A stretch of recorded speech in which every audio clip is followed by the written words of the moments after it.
जय Shri Krishna.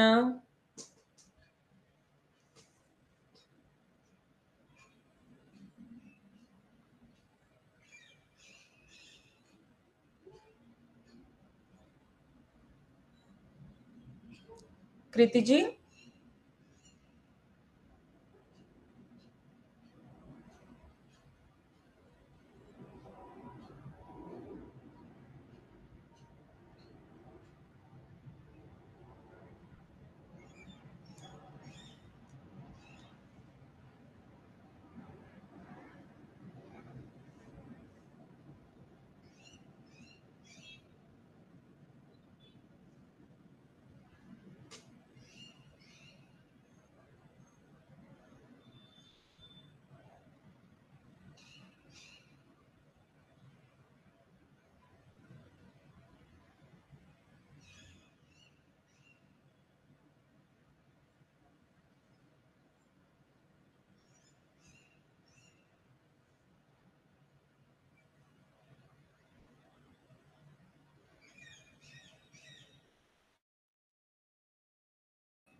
Okay, so let's begin the session. आज हम विष्णु सहस्त्र नामों का थर्ड पार्ट करने जा रहे हैं। ओके, जिसमें हम जय श्री कृष्ण 108 मैम। श्लोक सीखेंगे। हेलो। जय श्री कृष्ण मैम। जय Shri Krishna. Yes, so let's begin the session. Yes ma'am. Hari ही ओम। आप भी बोल दीजिए। हरि ही ओम। ओम विश्वम विष्णुर ओम विष्णु विश विश विश विश्वम विश्वम। हाँ ये वो है। ओम विश्वम विष्णुर विष्णुर वषट्कारो वषट्कारो भूत भव्य भूत भव्य भवत प्रभुः। भवत प्रभुः। ओके, अब हम्म। हम कोशिश करेंगे एक चरण को एक सांस में कहने की। ठीक है मैम। मतलब देखिए, हरि ही ओम। हरि ही ओम। ओम विश्वम विष्णुर वषट्कारो ओम विष्णु विश्वम विष्णु विष्णु वषट्कारो विष्णुर वषट्कारो विष्णुर्वषट्कारो भूत भव्य भवत प्रभुः। भूत भव्य भवत् प्रभुः। भूतकृत भूतभृत भावो भूतकृत भृत भ्रा भ्रा ओके, भ्रा यहाँ पढ़ना कैसे है? बहुत शब्द इसमें। भूतकृत भूत, त का उच्चारण पूर्ण, भूत फिर क्री, क के साथ रू की मात्रा, क्री, क्री के भूतकृत। बाद आधा द। हम्म। भूतकृत, फिर भूतभृत, फिर से भूत। यहाँ आप देख रहे हो क्रो के बाद आधा द है और भू पूरा है।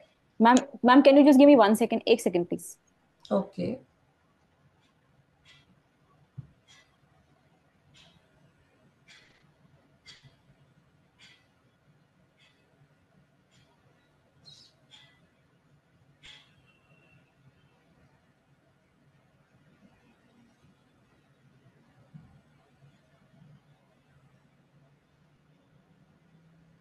Okay, ready? Sorry ma'am, now there will be no disturbance. Okay, can ठीक वी है। Please repeat this? यस, तो ये शब्द को पढ़ना कैसे है? इसमें अक्षर कौन कौन है? पहले है भूत, त का भूत उच्चारण पूरा, फिर पूर्ण। कृद, क के साथ रू की मात्रा और उसके बाद आधा द। भूत कृद, इतना एक पार्ट। सेकंड भूतकृत। भूत, फिर से भूत, और फिर भृद, भ के साथ रू की मात्रा और आधा द। भूत भृद, और लास्ट में भावो। भावो। ओके, तो इतना भूतकृत ये भूत भृद भावो। भूतकृत भूतभृत भावो। भूतकृद भूतभृद भावो। करेक्ट, इतना पूरा एक चरण है ये। हम्म। अब हर श्लोक के 4 पार्ट्स होंगे, हर जी पार्ट को हम चरण कहेंगे। ओके, तो ये जी मैम। तीसरा चरण था। अभी चौथा चरण है भूतात्मा भूतात्मा भूत भावनः। भूत भावनः। करेक्ट। ओके। मैम इसको मैं अंडरलाइन कर लूँ अपने उस पर, जैसे पढ़ा है आपने वैसे ही ना? हाँ, जैसे हमने पढ़ा है वैसे ही उसको पढ़ना है। ये शब्द दोनों अलग अलग जैसे लिखे हैं वैसे ही ठीक है। पढ़ने हैं। ठीक है। ये जो दूसरा चरण था भूत भव्य भवत प्रभु, इसमें आप भूत भव्य एक लाइन कर सकते हो, हम्म। भवत प्रभु के नीचे एक लाइन कर सकते हो। हम्म। तो पढ़ने के लिए भूत, इस मैम चरण एक बार फिर से दोहराइए। भूत भूत भव्य भवत प्रभु।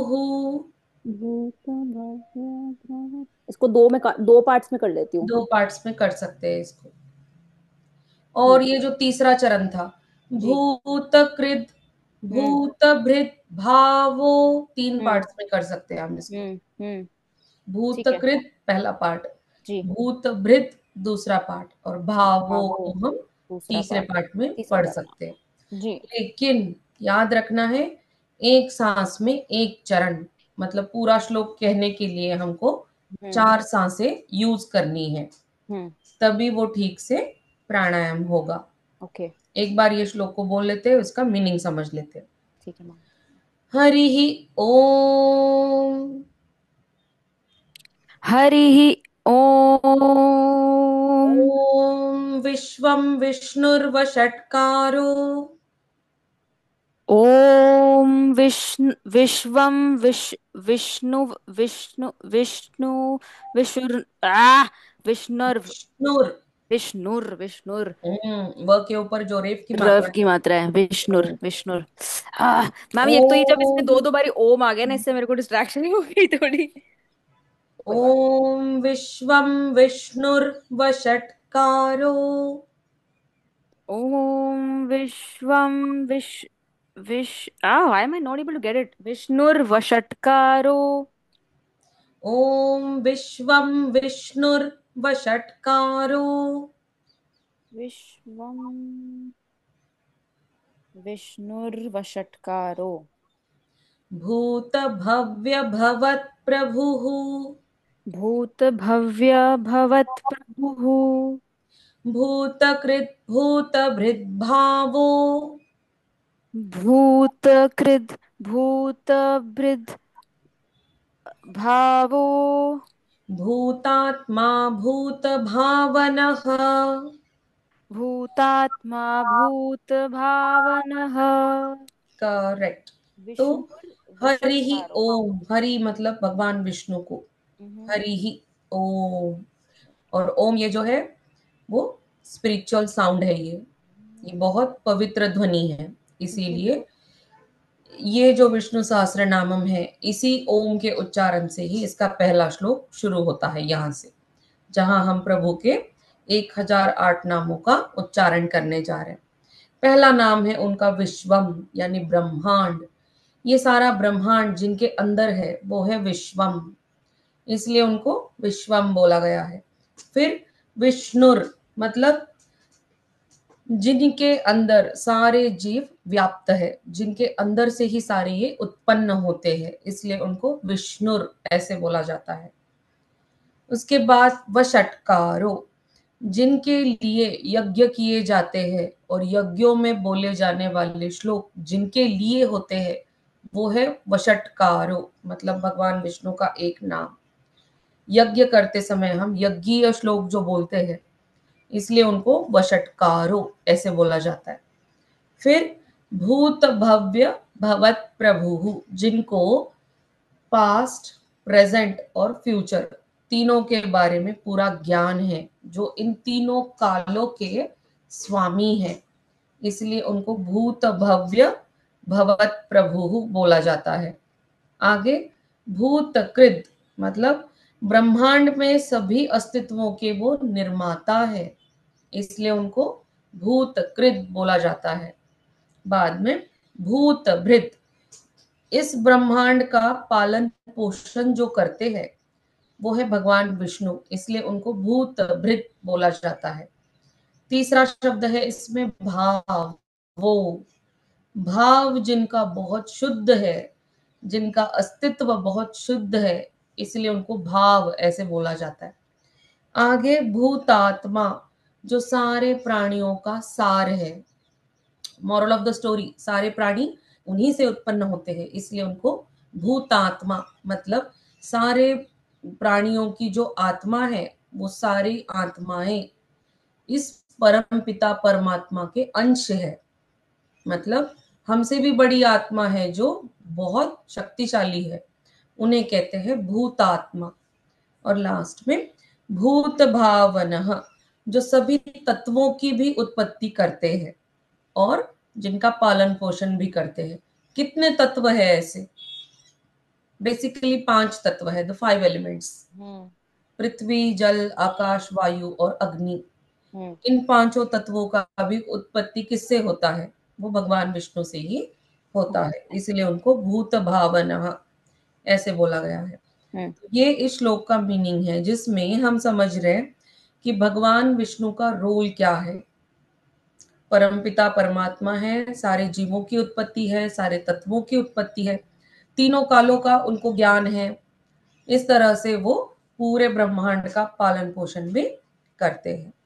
Yes ma'am. नेक्स्ट श्लोक देखते हैं। जी। पूतात्मा परमात्मा च, भूतात्मा परमात्मा च। पूतात्मा परमात्मा च, भूतात्मा परमात्मा च। मुक्तानां परमा गतिः। मुक्तानां परमा गतिः। परमा, प और र का उच्चारण पूर्ण। परमा गतिः। मुक्तानां परमा गतिः। मुक्तानां परमा गतिः। अव्ययः पुरुषः साक्षी। अव्ययः पुरुषः साक्षी। अव्ययः पुरुषः साक्षी। अव्ययः पुरुषः साक्षी। क्षेत्रज्ञोऽक्षर एव च। क्षेत्र, फिर से पढ़िए मैम। क्षेत्र, क्षेत्रज्ञोऽक्षर एव च। क्षेत्रज्ञो शर एव च। ओके, वैसे तो संस्कृत में इसको ऐसे पढ़ा जाता है, क्षेत्रज्ञोऽक्षर एव च। ज्ञोऽक्षर जो, हाँ, ऐसे। ये वैसा ही साउंड है इसका, करेक्ट। ये ज्ञ बोलते हैं इसको संस्कृत में, और हिंदी में इसको ज्ञ कहते हैं। तो जी। आपको इजी कौन सा लगता है आप वो पढ़ो फिर वैसे। मैम आप ओके। पढ़ के, आप दोनों एक बारी बताओ कैसे सुनने में बेटर। क्षेत्र सी, क्षेत्रज्ञोक्षर, ये हो गया हिंदी प्रोनाउंसिएशन। हम्म। जो संस्कृत पढ़ते हुए इसको मान्य करते हैं, अगर आपको क्षेत्रज्ञोक्षर ये बोलने में अगर कठिनाई होती है तो हम्म। व्योक्षर भी ओके है।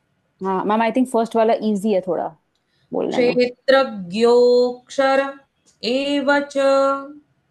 क्षेत्र ज्यो, ज्यो, ज्यो बोला ना आपने। गयो। ज्ञोक्षर, ज्यो। जैसे हम बोलते हैं ना ज्ञान, ये वही वाला है। ये ज्ञो है, ओ की मात्रा लगी है तो ज्ञो।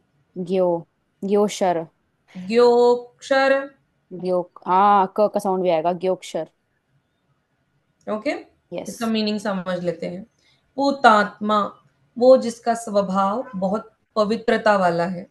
आत्मा। ओके, और वो स्वयं भी उतने ही पवित्र है।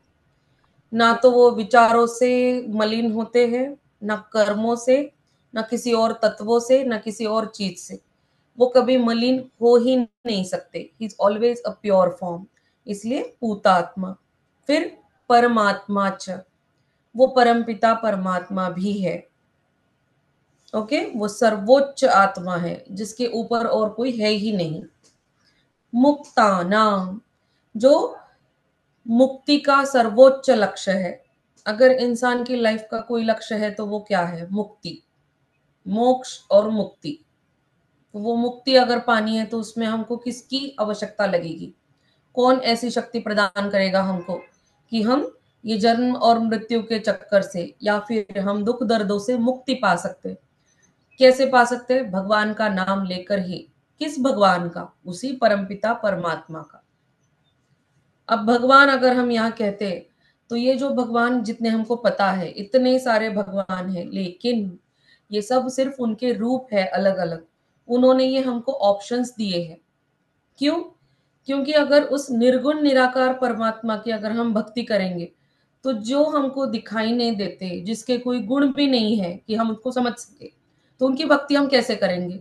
इसीलिए भगवान ने इतने सारे रूप लिए हैं अलग अलग अलग, और हमको ऑप्शंस दिए हैं कि जो भी भगवान में आपका मन लगता हो उस भगवान का आप नाम लेते रहिए। इनडायरेक्टली आप परमपिता परमात्मा का ही नाम ले रहे हो, तो नाम लेने से ही मुक्ति मिलेगी, नाम स्मरण से ही मुक्ति मिलेगी। इसलिए मुक्ता नाम, नाम लेने से ही लोगों को मुक्ति मिलती है, इसलिए उनको मुक्ता नाम बोला गया है। परमा गति ही, सर्वोच्च गति प्राप्त होती है भगवान का नाम लेने से, जो मुक्ति का मार्ग है हमारे लिए, और जोर शोर से ऐसे खुलने लगता है। लेकिन आवश्यकता है नाम स्मरण की। जितना ज्यादा नाम स्मरण, उतना ज्यादा ये मुक्ति का मार्ग जल्दी से जल्दी हमारे लिए खुल जाएगा। आगे, अव्यय, जिसका कोई क्षय नहीं है, मतलब जिसकी कोई भी ऐसी वीक पॉइंट नहीं है जिसमें हम उनको हरा सकते। हम यानी राक्षस। आज तक हमने जितनी भी कहानियां पढ़ी है, पौराणिक कहानियां, हमने क्या सुना है? कोई भी राक्षस भगवान को हरा नहीं पाया है। इसीलिए भगवान को अव्यय ऐसे बोला गया है, जिसकी कोई भी वीक पॉइंट नहीं है और जिनको कभी भी कोई भी हरा नहीं सकता। नेक्स्ट, पुरुष, जो शरीर में निवास करता है। हमारे शरीर को पुर बोला जाता है। जैसे पहले नगरों के नाम के पीछे पुर लगाया जाता था, अभी भी कुछ शहरों के नाम है, नागपुर, सोलापुर, है ना, ये जयपुर। ये मैन वाला पुरुष नहीं है? मैन वाला ही पुरुष है, लेकिन हमारे शरीर को पूर्व माना गया है और ये हमारे अंदर निवास करते हैं आत्मा के रूप में, इसलिए उनको पुरुष ऐसे बोला गया है। मैं पूर का बता रही थी आपको। जैसे नगरों के पीछे नाम लगाया जाता है पूर, जैसे जयपुर, हम्म। नागपुर, हम्म। सोलापुर, ऐसे। तो ये पूर मतलब क्या? एक नगर। तो ये शरीर भी क्या है? एक नगर है, हम्म। जिसके अंदर 24 तत्व है अलग अलग अलग। उन 24 तत्वों में एक तत्व है हमारी आत्मा। ये आत्मा परमात्मा का अंश है, मतलब हमारे अंदर परमात्मा का निवास है, हम्म। इसलिए उनको पुरुष ऐसे बोला जाता है। पुरुष। जो पूर के अंदर रहता है वो है पुरुष। पूर हम्म। मतलब हमारा शरीर। अंडरस्टूड? यस आगे, मैम। साक्षी, जो हर चीज के साक्षी है। इसकी एक स्टोरी आती है, क्यों इनको साक्षी बोला जाता है।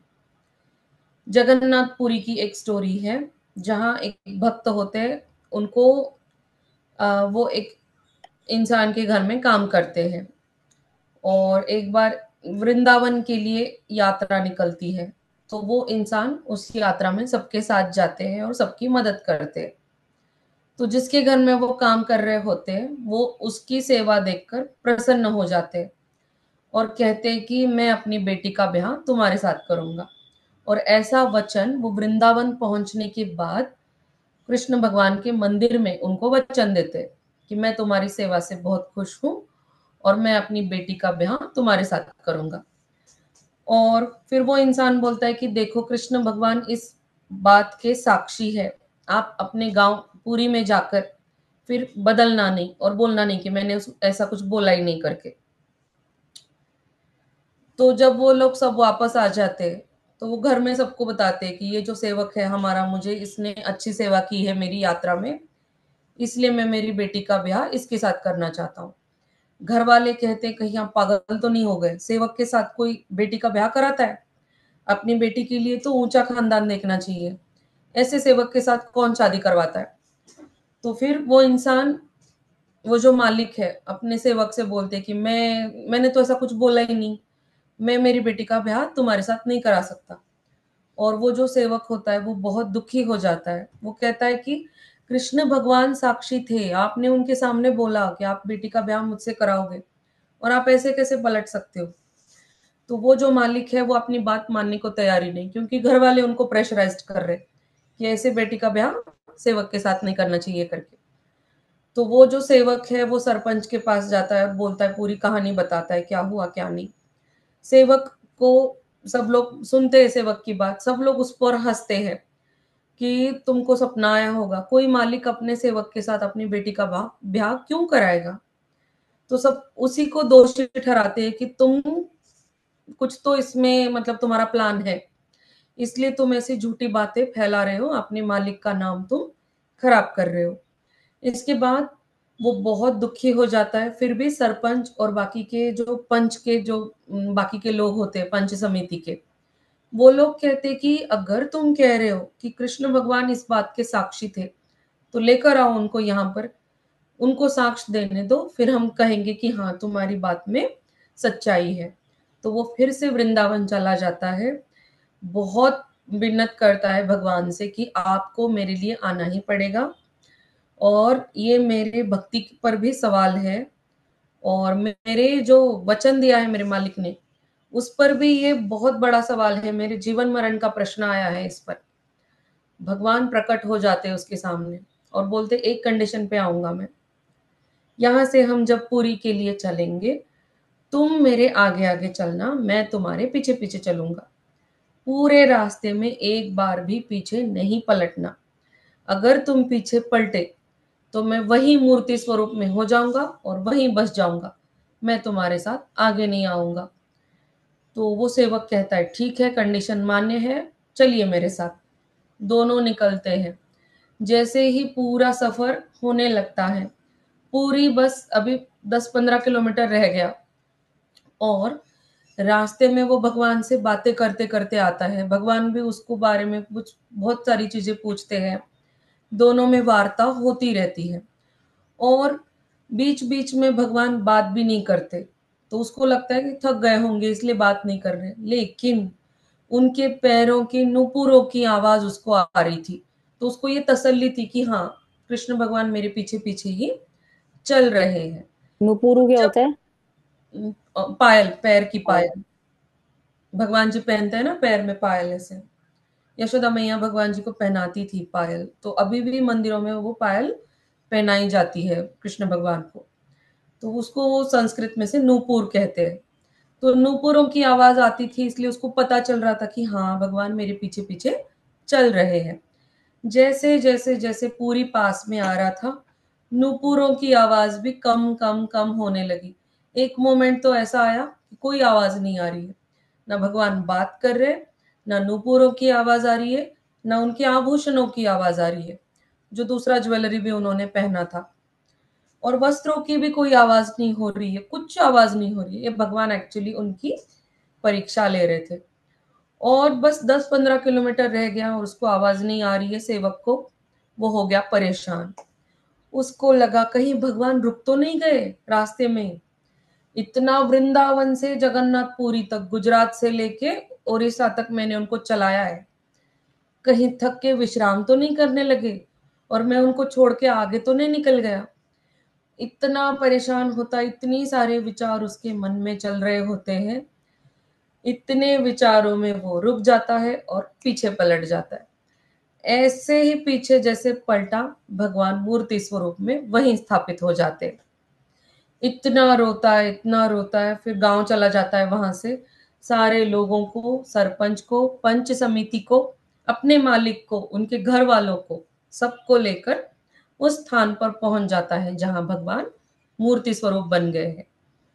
और जब सब लोग वहां पहुंच जाते हैं, सबको भगवान के पद चिन्ह दिखते हैं वहां पर, मूर्ति स्वरूप भी दिखता है, और मूर्ति से आवाज आती है कि इस सेवक का मैं साक्षी बनकर आया हूँ, और ये जो इसका मालिक है इसने मेरे सामने साक्ष्य दी थी कि ये अपनी बेटी का ब्याह इससे कराएगा, और मैं सारे सरपंच और पंच समिति से अनुरोध करता हूँ कि ये जो मालिक है ये झूठ बोल रहा है, और मेरा सेवक, ये जो सेवक है, ये मेरा भक्त है, ये हमेशा सच बोल रहा था।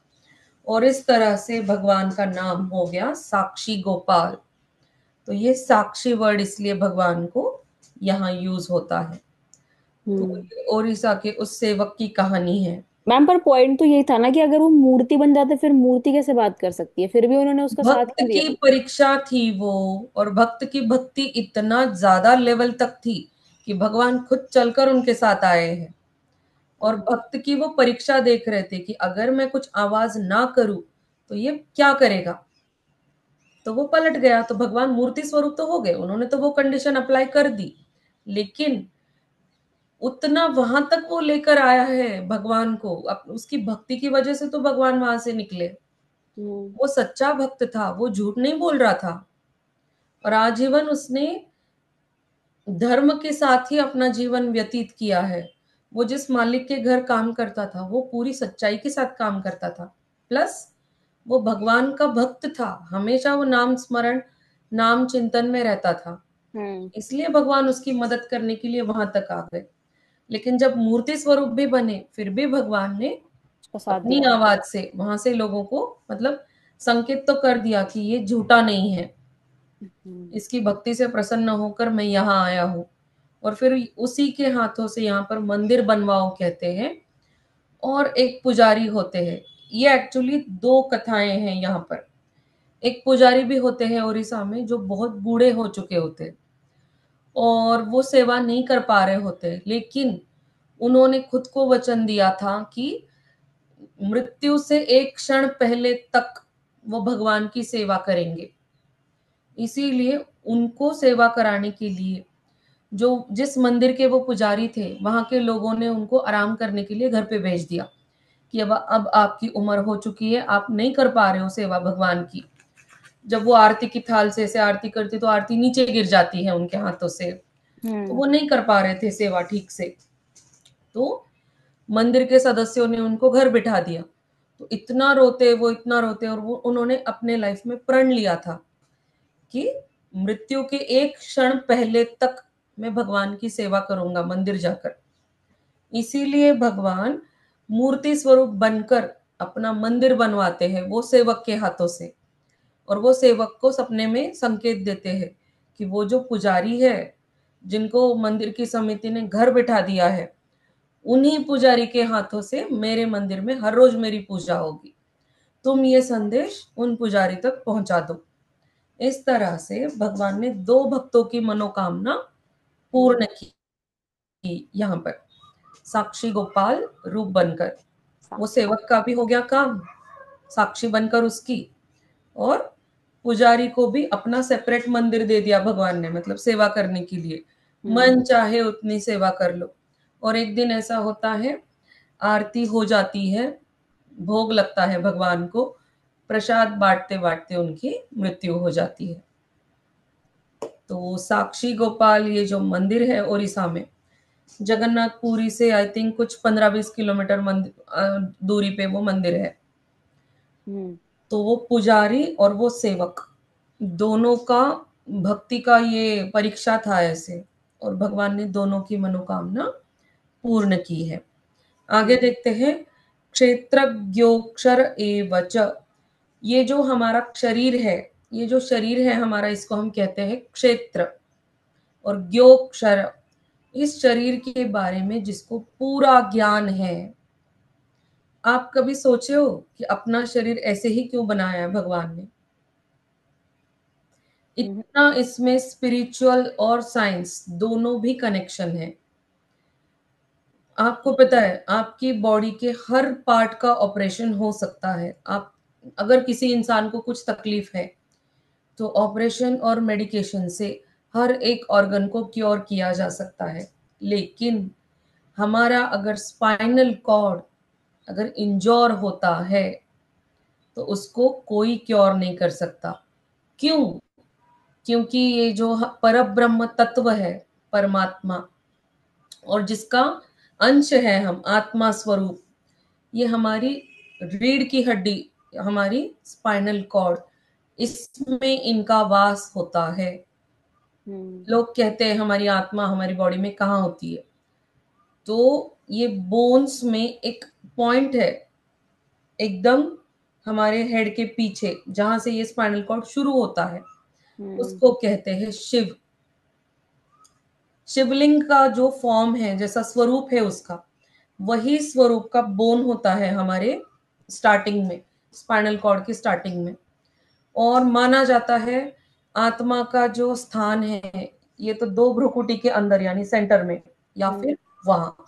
ये अभी तक कंफर्म नहीं हुआ है कि शरीर में आत्मा का वास कहाँ है, लेकिन ये दो स्थानों पर हमारे ऋग्वेद, यजुर्वेद, अथर्ववेद और सामवेद कुछ श्लोक मिले हैं जहां कहा जाता है कि इन दोनों जगहों में आत्मा का मतलब स्थान है। हम्म। तो देखो, जब यहाँ पे किसी इंसान हर्ट होता है तो उसका क्योर नहीं होता कुछ इलाज, अगर गोली लग जाती है यहाँ पर, ऑन द स्पॉट डेथ हो जाती है। और पीछे अगर स्पाइनल कॉर्ड के स्टार्टिंग पे अगर इंजरी हो जाती है तो इंसान की मृत्यु हो जाती है। हम्म। बाकी शरीर पर आप कहीं पर भी घाव लगने दीजिए, इंसान क्योर होता है।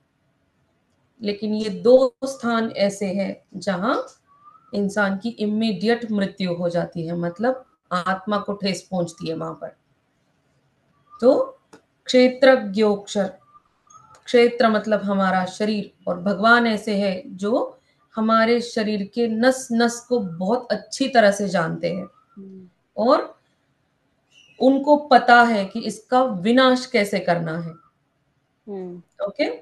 अक्षर, जिसका अक्षर होता है, मतलब जिसका नाश होता है, नाश होता है, और किसी चीजों का विनाश नहीं होता है, इन दोनों चीजों का ज्ञान है भगवान को शरीर के बारे में। वो हम्म। क्षेत्र ज्ञाता है, इसलिए उनको क्षेत्रज्ञोक्षर एव च ऐसे बोला जाता है। Yes ma'am.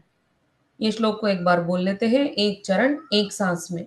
ठीक है। भूतात्मा परमात्मा च भूतात्मा परमात्मा च मुक्तानां परमा गतिः मुक्तानां परमा गतिः अव्ययः पुरुषः साक्षी अव्ययः पुरुषः साक्षी क्षेत्रज्ञोऽक्षर एव च।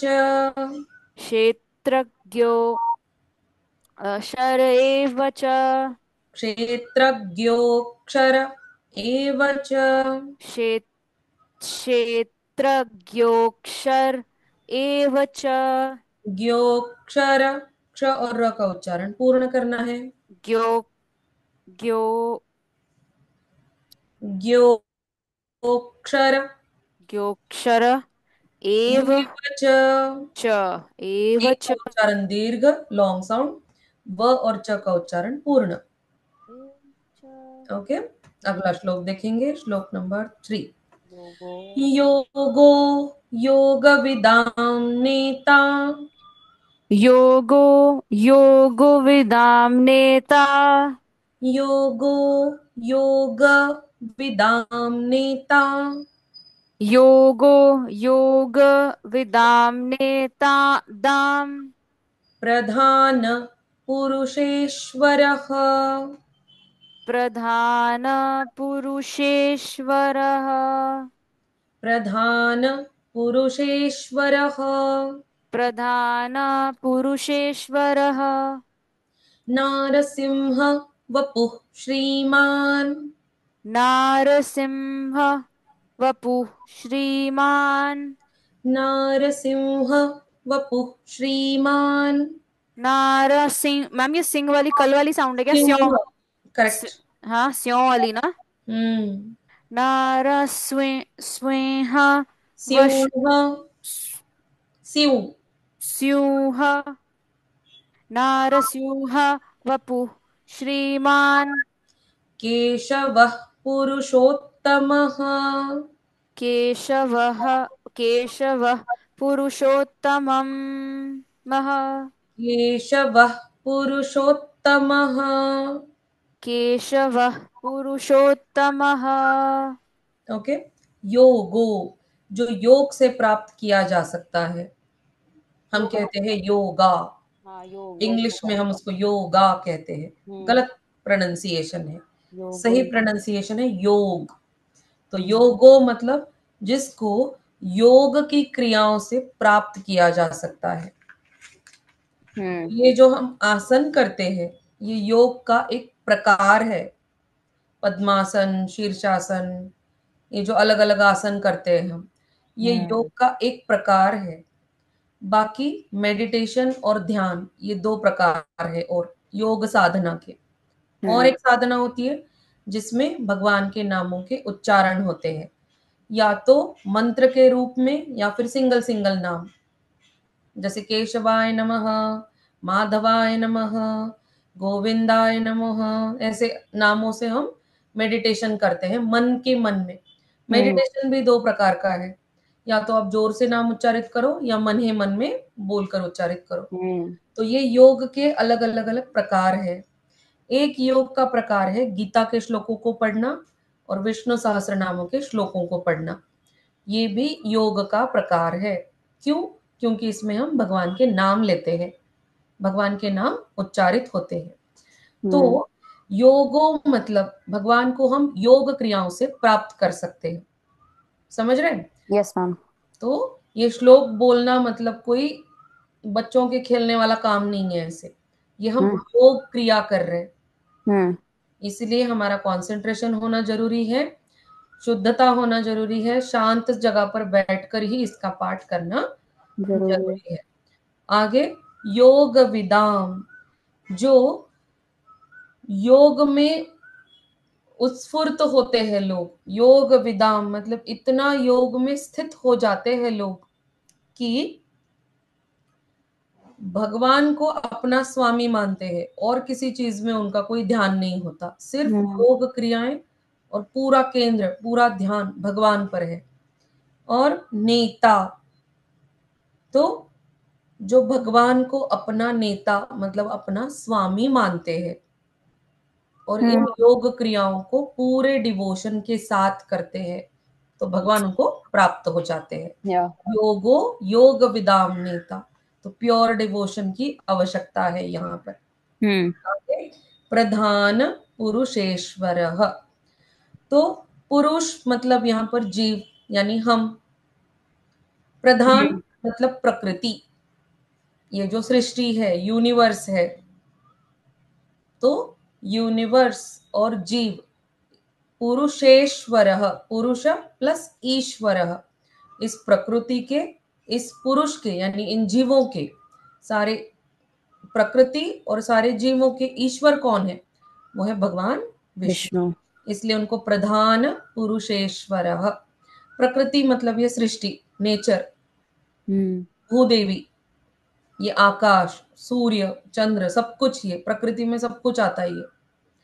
तो ये प्रकृति और ये जीव, जीव यानी हम पुरुष, पुरुष यानी यहाँ में मेल फीमेल नहीं बोला जा रहा है, पुरुष यानी शरीर, शरीर जो कैसा भी हो, एनिमल, प्लांट या ह्यूमन बींग्स, कोई भी हो, जीवित जितने भी लोग हैं वो सारे पुरुष होते हैं वो। तो उन सबके ईश्वर है भगवान विष्णु। आगे, नारसिंह वपुः श्रीमान, नरसिंह अवतार जिन्होंने लिया था हिरण्यकश्यप का वध करने के लिए, जो हम्म। सतयुग की कहानी आती है।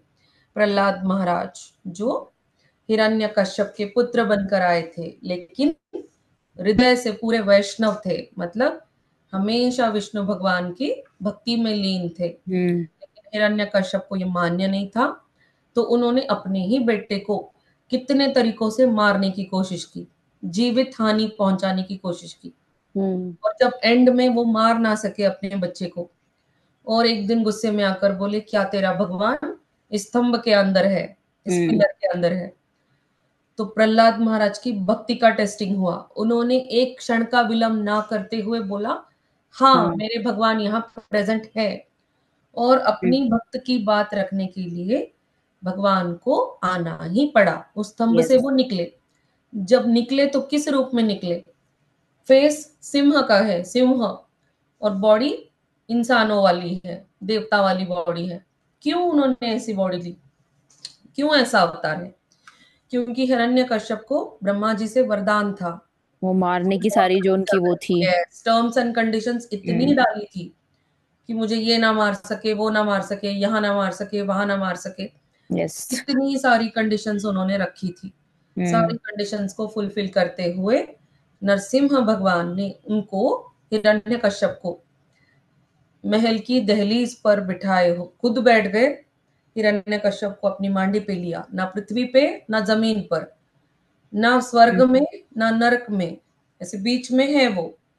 और इतने सारे वेपन्स के नाम लिए थे। उन वेपन से उसकी मृत्यु नहीं होनी थी। हो सकती थी। उन्होंने अपने नाखूनों का यूज किया। नाखूनों का जी। नाम उसने वरदान मांगते समय लिया ही नहीं था। हाँ। और सारे प्राणियों का नाम लिया था, देवताओं का, यक्षों का, गंधर्वों का, सबका नाम लिया था। लेकिन ऐसा नाम नहीं लिया कि अर्ध मानव और अर्ध पशु रूप वाला कोई आकर मुझे ना मार सके। ऐसा कोई हम्म। कंडीशन उसने बोला ही नहीं। इसलिए भगवान आधा मानव और आधा प्राणी ऐसे बन के आए थे, और या। नाखूनों से उनका और वध पेट कर दिया। काटकर उनका वध कर दिया। तो हम्म। यहाँ पर नरसिंह रूप भगवान का, यहाँ पर इसलिए उनको नारसिंह बप्पू ऐसे बोला जाता है। नरसिंह। श्रीमान, जिनके वक्षस्थल पर श्री यानी देवी लक्ष्मी हमेशा चिन्ह स्वरूप में अंकित होती है, वहां पर विराजती है। अंकित का मतलब क्या होता है?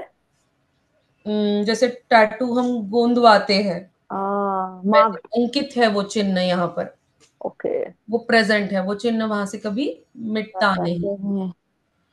एक तो चिन्ह स्वरूप में महालक्ष्मी वक्षस्थल पर दिखती है, वक्षस्थल यानी चेस्ट पर। और हृदय में भी उनकी महालक्ष्मी भी महालक्ष्मी ही है। हम्म। इसकी एक स्टोरी आती है, ऋषि भृगु की स्टोरी। क्यों महालक्ष्मी उनके हृदय में है, इसका प्रूफ है ये स्टोरी। ऋषि ओके। भृगु भगवान ब्रह्मा, भगवान विष्णु और महादेव तीनों का टेस्टिंग करना चाहते थे कि इन तीनों में सबसे महान कौन है। या। सबसे पहले जाते हैं ब्रह्मा जी के पास। तो ब्रह्मा जी तो अपने ध्यान में होते हैं। भृगु ऋषि आए हैं, इन पर वो ध्यान ही नहीं देते। भृगु ऋषि बहुत क्रोधित हो जाते हैं, निकल जाते हैं वहां से, हम्म। कैलाश पर जाते हैं।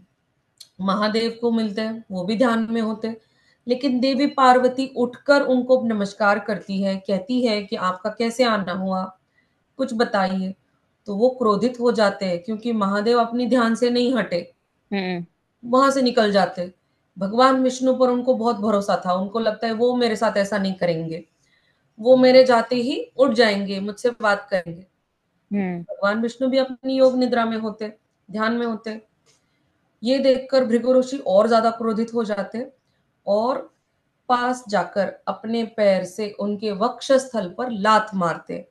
हम्म। इससे भगवान विष्णु अपनी योग निद्रा से उड़ जागृत हो जाते हैं। जाते हैं, और भृगु ऋषि के पैर दबाने लग जाते कि कहीं आपको हर्ट तो नहीं हुआ, क्योंकि मेरा जो वक्षस्थल है वो वज्र का बना हुआ है। आपके पैरों में दर्द हुआ होगा, मैं आपके पैर दबा देता हूँ, आपको तकलीफ आपकी दूर कर देता हूँ। हम्म। देखकर महालक्ष्मी क्रोधित हो जाती है। वो कहती है, आपने जिस स्थल पर लात मारी है वो मेरा स्थान है, वो भगवान का हृदय है, और तो फिर उनको हमेशा श्राप दे देती है वो, है ना? मैं रहती हूँ। यस, है कि महालक्ष्मी ब्राह्मणों के घर कभी नहीं आएगी। और हम्म। भगवान भृगु ऋषि को फिर बहुत खुद पर ही गुस्सा आता है कि उन्होंने ऐसा कार्य कैसे किया। तो फिर भगवान विष्णु से वो माफी मांगते हैं और कहते हैं कि कुछ तो इसका उपाय बताइए।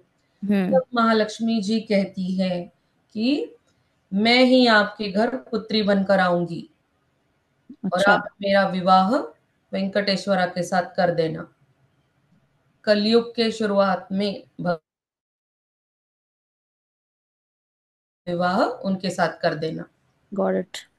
तब कुछ हद तक आपका ये जो श्राप है वो थोड़ा कम हो जाएगा, तो था। लेकिन ये पूर्ण कम नहीं हो सकता।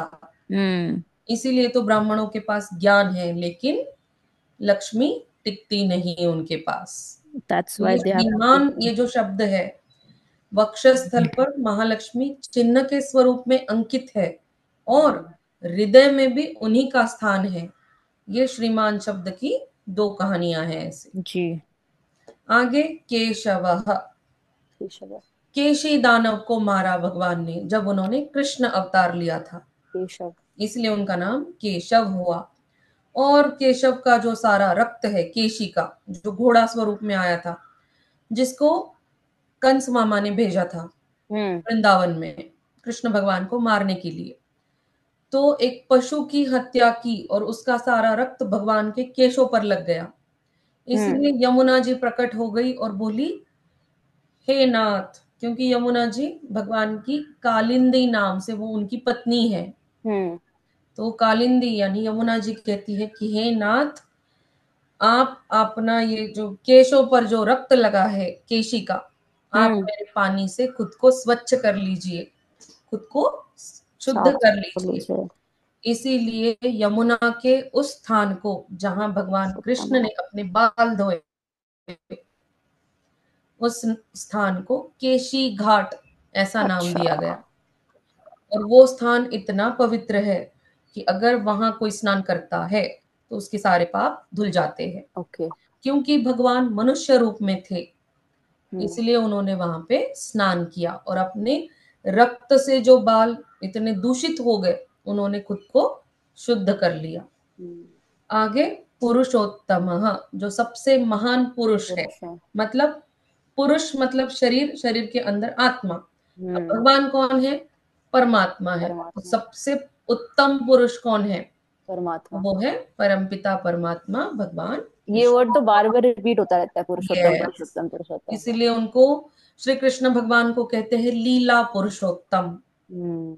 और श्री राम को कहते हैं मर्यादा मर्यादा पुरुषोत्तम। पुरुषोत्तम। क्यों? क्योंकि वो दोनों परमात्मा के स्वरूप है, गॉट बस इट। उनकी लीलाएं अलग अलग है। एक ने मर्यादा रखी और दूसरे ने सबको मर्यादा में रखा। हम्म। ओके, यस इस मैम। श्लोक को एक और बार बोल लेंगे और एक और श्लोक हम सीखेंगे आज। ठीक है। सर्व सॉरी, योगो योग विदाम नेता, योगो योगो योग विदाम नेदाम। प्रधान पुरुषेश्वरः, प्रधान पुरुषेश्वरः। नारसिंह वपुः श्रीमान्, नारसिंहो वपुः श्रीमान्। केशवः पुरुषोत्तमः। केशवः पुरुषोत्तमः। यस, आगे देखते हैं श्लोका नंबर 4। सर्वः शर्वः शिवः स्थाणुर, यहाँ तक पहला चरण है, तानूर तक। स्थाणुर। ओके, कैसे तानूर। पढ़ा हमने? सर्वः शर्वः शिवः स्थाणुर, यस ठीक है। सर्वः सर्वः शिवः स्थानूर। सर्वः शर्वः शिवः स्थाणुर, सर्वः सर्वः शिवः स्थानूर। भूतादिर्नि धीरव्ययः, भूतादिर्नि दी धीर धीरव्ययः, धीर वयः। धीरव्ययः, मैम इसको ब्रेक कैसे करना है? धीरव्ययः, धीरव व्ययः। व्ययः। व्ययः। दो बारी वो का प्रोनाउंसिएशन है ना? यस, क्योंकि वो आधा अक्षर है, उसका द्वित्व होता है। हाँ। आघात लेते हैं तो डबल साउंड होती है उसकी। ठीक है। भूतादिर्नि धीरव्ययः, दिर्नि द्विर व्ययः। धीरव्ययः, धीरव्ययः। भूतादिर्नि धीरव्ययः। भूतादिर्नि द्विरव्ययः। बढ़िया। तीसरा चरण देखते हैं। संभवो भावनो भर्ता, संभवो भावनो नो भर्ता, संभवो भावनो भर्ता। प्रभवः प्रभुरीश्वरः, प्रभव प्रभुरीश्वरः। प्रभवः प्रभुरीश्वरः। प्रभवः प्रभुरीश्वरः। इजी। हम्म। देखो, भरता यहाँ बैंगन का भरता नहीं है। ओके, हम्म। चलो इसके मीनिंग्स देखते। सर्व, सर्व। जिसका अस्तित्व सर्वज्ञ है। हम कहते हैं ना भगवान हर जगह प्रेजेंट है, हम्म। इसलिए सर्व कहते हैं उनको। आगे, शर्व, जो विध्वंसक भी है। मतलब अगर धर्म की हानि होती है तो देखो कुरुक्षेत्र के युद्ध में कितने हम्म। सारे लोगों को मृत्यु आ गई, हम्म। मतलब वो विध्वंसक भी है। और इसका एक और एग्जाम्पल, जितने भी ये राक्षस होते हैं इतना सारा तपस्या करके ब्रह्मा जी से मांगते महादेव हैं। से वरदान प्राप्त करते हैं, और इनका हम्म। संहार कौन करता है? हमेशा विष्णु भगवान करते हैं, मतलब हाँ। विध्वंसक रूप लेते हैं ये। दैट मीन्स जो बाकी सारे भगवान हैं, वो कॉन्सिक्वेंसेस सोचे बिना वरदान दे देते हैं, नहीं, ऐसा ये कुछ है। भगवान की लीलाएं होती ये है लीला ऐसे। है। अगर आप उतनी तपस्या कर रहे हो तो ऑब्वियसली आपको फल तो मिलना ही चाहिए। फल पर मिलने के बाद ये जो राक्षस है या फिर गलत कोई भी, कार्य करते हैं। हाँ, गलत दुरुपयोग करते हैं ना ये लोग। अच्छा। आप भी तपस्या करोगे तो आपको भी फल मिलेगा। अब हम क्या क्या करते हैं, देखो अनुष्ठान करते हैं, देखो कभी कभी हम्म। एकादशी व्रत करते हैं हम। देखो कभी कभी हम उपवास भी करते हैं, किसी किसी के घर में देखो होता है। हम्म। फॉर एग्जाम्पल महादेव कुल देवत है तो कोई कोई देखो सोमवार के उपवास करते हैं। हम्म। तो फल स्वरूप क्या मिलता है? अच्छी लाइफ, या। हेल्थ अच्छी रहती है उस इंसान की, वेल्थ भी टिकी रहती है, दरिद्रता नहीं आती उनके घर में। हम्म। तो इस तरह से भगवान हमको वो फल स्वरूप देते हैं। जरूरी नहीं है वो सामने आकर वरदान ही दे करके, है ना। हम्म। तो यहाँ लोग क्या करते थे, ये राक्षस लोग, इनको हमेशा देवताओं का स्थान चाहिए रहता था, हम्म। इसलिए ये तपस्या करके जो वरदान मिलता था उसका दुरुपयोग करते थे। या। तो भगवान विष्णु है, अधर्म करोगे तो वो चुपके से बैठेंगे, इसलिए वो विध्वंसक रूप लेते थे और इनका वध करते थे, संहार करते थे इनका। आगे, शिव, यहाँ पे शिव मतलब महादेव नहीं, ओ नहीं है। शिव मतलब शुद्ध, जो हाँ। हमेशा शुद्ध अवस्था में होते हैं। He is hmm. Always in a pure form. got it। Impurity का आय भी उनको छू नहीं सकता कभी। हाँ, नूर। क्यों? वो परमात्मा है, वो सृष्टि के रचयिता है।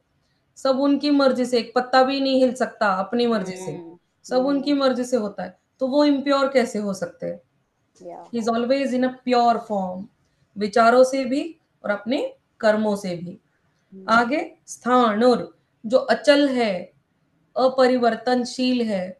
हम में परिवर्तन हो सकता है। देखो आज हम कोई चीज बुरी कर देते हैं, कोई आदत है हमारी, सबसे बुरी आदत है आलस, हम्म। सब में होता है वो। लेकिन हम कैसे हैं? परिवर्तनशील है। मतलब क्या, आज अगर किसी चीज का हमने आलस किया है तो उसका भुगतान हमको भुगतना पड़ेगा, कि आलस की वजह से कोई प्रॉब्लम हो गई। तो नेक्स्ट बार हम क्या करते हैं, नहीं बाबा, आलस की वजह से मेरा नुकसान हुआ था, अभी इस बार से मैं आलस नहीं करूंगी या करूंगा। मतलब क्या कर रहे हैं हम? खुद में परिवर्तन, चेंजेस कर रहे हैं। हाँ, नूर। और हमारी आत्मा भी, इस जन्म में हमको ये शरीर मिला है, हम ये कार्य कर रहे हैं। नेक्स्ट जन्म में अगर हम और भक्ति की तरफ बढ़े तो क्या हो रहा है? परिवर्तन हो रहा है हमारे अंदर, हमारी आत्मा को ऊपर ऊपर ऊपर लेवल, मुक्ति की तरफ आत्मा बढ़ रही है। यस। लेकिन स्थाणुर का मतलब यहाँ क्या है? भगवान कैसे है? अपरिवर्तनशील, उनको चेंज होने की जरूरत नहीं है सेम स्थान पे। यहाँ पर एक्चुअली। हाँ। स्थाणुर मतलब वो अचल है, चल। He can not be moved. Got it. उनका जो अस्तित्व है वो ऐसे मूव नहीं किया जा सकता। अपना अस्तित्व देखो, इस जन्म में हम ये फैमिली के घर में पैदा हुए, हम्म। नेक्स्ट जन्म में किसी और के घर में जाएंगे हम, और हम्म। क्या पता इंसान ही बनेंगे, क्या गारंटी है? या। कुछ भी बन सकते हैं, कर्मों के ऊपर आधारित है। मतलब क्या, हम्म। हम परिवर्तनशील है। लेकिन वो परमात्मा, किसी भी युग में आओ, कहीं पर भी जाओ, वो परमात्मा ही है। या। उनका स्थान, उनका जो अस्तित्व है वो कभी नहीं चेंज होगा, वो अचल है।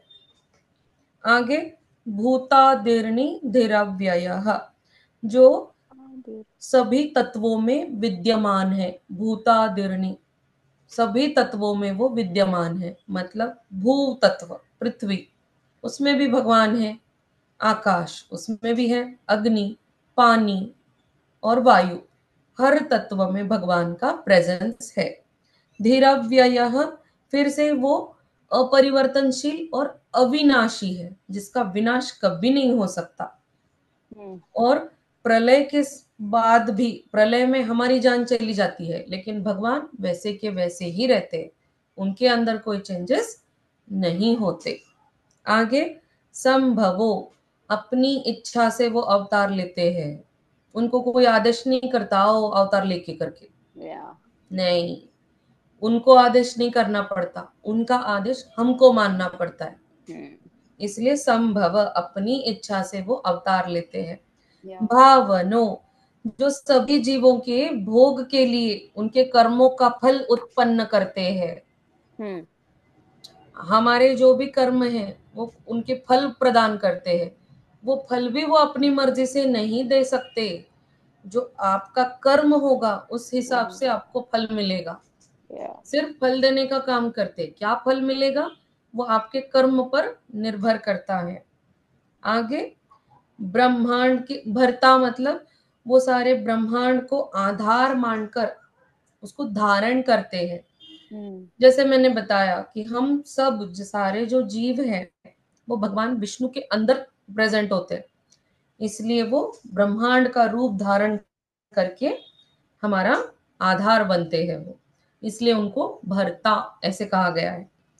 आगे, प्रभव, प्रभव, जिनका प्रभाव पूरी यूनिवर्स में है, पूरे ब्रह्मांड पर है, और सारे अवतारों से ये इन प्रभाव को और प्रभावशाली बनाते हैं। हम्म। आगे, प्रभुरीश्वर, जो प्रभु है, परमपिता परमात्मा है और ईश्वर है, सारे देवताओं के वो ईश्वर है, क्योंकि सारे देवताओं को और इस प्रकृति को उन्हीं से शक्ति मिलती है, इसलिए उनको प्रभुरीश्वर ऐसे बोला जाता है। हम्म। ये श्लोक एक और बार बोल लेते हैं, चलो। ठीक है मैम। सर्व शर्व शिवस्थाणुर, सर्व शर्व शिव स्थाणुर, भूतादिर्नि धीरव्ययः, भूतादिर्निधिरव्ययः,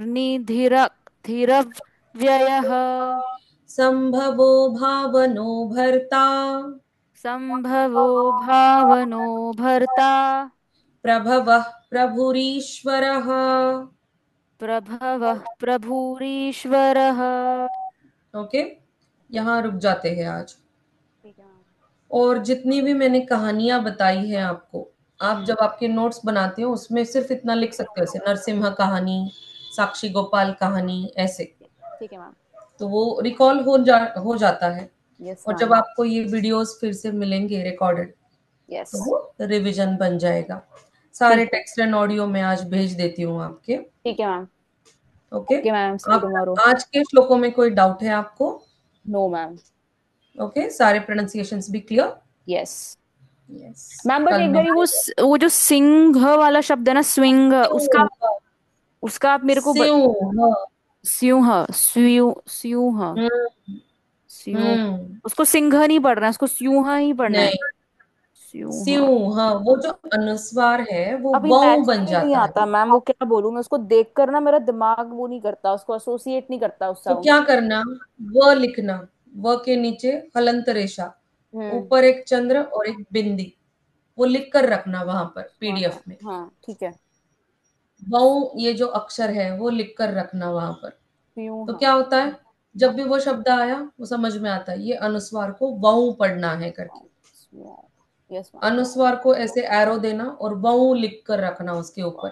हम्म। जहां पर भी ये आएगा ऐसे, तो वहां वाऊ लिख कर रखना है ऐसे। ठीक है ma'am. Okay, I see you चलो, टुमारो। जय श्री जय Krishna. Shri Krishna. See you tomorrow. जय श्री कृष्ण।